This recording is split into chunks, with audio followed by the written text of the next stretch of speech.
এই যে কুলফি, ঠিক আছে, কুলফি খাওয়াবে, কুলফি অনেক স্বাদ, টেস্ট, সেই স্বাদ টেস্ট। তুমি আমাদের সবাইকে দেখাও আমরা কিভাবে কুলফি খাই। স্বাদ কি, এত স্বাদ কি, তুইও আসছিস এর লগে, এত স্বাদ কে রে, খাইতাম ফোন চাই। হ্যাঁ, এই যে এখন আমরা যাচ্ছি ঈদের নামাজ পড়তে গাইস, তোমরাও চলো আমাদের সাথে একসাথে জামাতের সহিত ঈদের নামাজ পড়বো। মাহফুজ ভাই, হ্যাঁ যে দেখো ভাই ব্রাদাররা, ভিডিওটা আসলে ঈদ উল ফিতরের করা, মানে গত ঈদ উল ফিতরের সময় আমি বাড়িতে গিয়ে ঈদের নামাজ পড়তে গিয়ে আসলে এই ভিডিওটা করছিলাম, কিন্তু এতদিন অনেক ব্যস্ততা থাকার কারণে আসলে অনেকগুলো ভিডিও পেন্ডিং থাকার কারণে এই ভিডিওটা আসলে আপলোড করা হয়নি। আর মাঠে এসে দেখি হুজুর আসলে খুতবা দিচ্ছে সবার উদ্দেশ্যে, এবং আমাদের এই মাঠটা হচ্ছে প্রাইমারি স্কুলের মাঠ, মানে প্রাথমিক বিদ্যালয়ের মাঠ। এবং এইখানে যে পিছনে খোলা জায়গাটা দেখা যায় সেটাতে আগে একটা পুরনো ভবন ছিল যেটাতে আমরা পড়াশোনা করছিলাম, কিন্তু এখন নতুন ভবন হবে বলে আসলে এটা ভেঙে ফেলছে। আর নামাজ শেষে আসলে টাকা পয়সা তোলা হচ্ছে, বিভিন্ন দানের টাকা।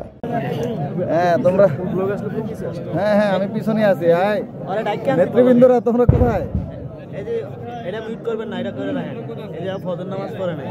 সাইফুদ্দিন, তুমি ফজর নামাজ পড়ো নাই?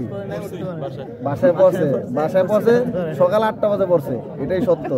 সে সকাল 8টা বাজে ফজরের সালাত আদায় করছে, ঠিক আছে। সে ঘুমাইতে পারে না, ঘুমাইছে 3টা বাজে, এলে উঠতে পারে। নামাজ শেষে সবাই আসলে কোলাকুলি করতেছে, কারণ ঈদের আসলে আনন্দটাই সবার সাথে কুশল বিনিময়ের মাধ্যমে। কারণ অনেক দিন পরে আসলে সবার সাথে সবার দেখা হয়, সাধারণত সবার সাথে দেখা হলে কুশল বিনিময়টা খুবই জরুরি।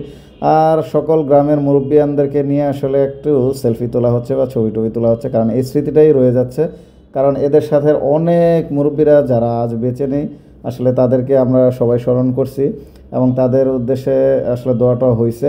এবং ভাই বন্ধু চাচা ভাতিজা সবার সাথে একটু ছবি টবি তুলে তারপর আমরা চলে গেলাম হচ্ছে, চিন্তা করলাম একটু কিছু খাবো, ঠিক আছে। তাই তার ফাঁকে একটু সবাই আলোচনা সমালোচনা করতে করতে একটু ছবি টবি তুলতেছিলাম। আর ছবি তোলার সময় এরে সরাই দিচ্ছে, ওরে সরাই দিচ্ছে, এরা একদল ওরা একদল, এরকম একটা ভাগাভাগি চলতেছিল। যাই হোক, এর মাঝখানে আমি দাঁড়াইছিলাম, আমার এখানে ভাতিজা এবং ছোটো ভাইটাই সবাই, আর একটা ছোটো ভাতিজা। তো সবার সাথে একটু ছবি টবি তুলে আমরা চলে গেছিলাম আইসক্রিম খাই। ওরা খাইতে রাজি না, গ্রামের কৃতি সন্তানরা, এদেরকে ভিডিও করো সবচেয়ে বেশি। হ্যাঁ, তোমরা সোনার সন্তানদের ভিডিও করো না। কুলফি খাওয়া চলতেছে, তো ভাই ব্রাদার সবাই কুলফি খাবে। আর আজকের স্পন্সর হচ্ছে আমাদের সাদ্দাম হোসেন, ঠিক আছে। সাদ্দাম আজকে স্পন্সর করতেছে, সবাইকে কুলফি খাওয়াবে, একদম গ্রামের সেই ছোটবেলার কুলফি আইসক্রিম। আরে কত মজা রে, খালি খাও না আর খাও। হ্যাঁ সিরিয়াল, কত সিরিয়াল, আরে আরে। হ্যাঁ তুমি খাইতে থাকো, খাই আবার হঠাই যাও কেনা, ঠিক আছে। তুমি খাও ভালো কথা, খাই হঠাই যাও না। হ্যাঁ বিশাল সিরিয়াল, কত সিরিয়াল, আরে বাবা রে বাবা।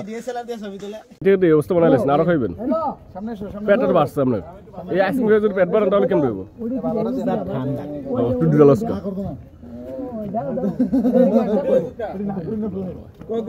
এই যে কুলফি, ঠিক আছে, কুলফি খাওয়াবে, কুলফি অনেক স্বাদ, টেস্ট, সেই স্বাদ টেস্ট। তুমি আমাদের সবাইকে দেখাও আমরা কিভাবে কুলফি খাই। স্বাদ কি, এত স্বাদ কি, তুইও আসছিস এর লগে, এত স্বাদ কে রে, খাইতাম ফোন চাই। তো আইসক্রিম খাওয়া শেষ করে আমরা আসলে এখান থেকে বিদায় নিচ্ছিলাম, কারণ আজকে আমাদের বাসায় যেহেতু যাইতে হবে সবার, এবং সবাই সবার ফ্যামিলির সাথে একটু সময় কাটাবে, তো তার উদ্দেশ্যে আমিও বাড়ি চলে গেছিলাম। আর আজকের মতো তোমাদের সাথে এখানে বিদায় নিচ্ছি, আবার ঈদের কোনো ভিডিও নিয়ে আসবো ইনশাআল্লাহ।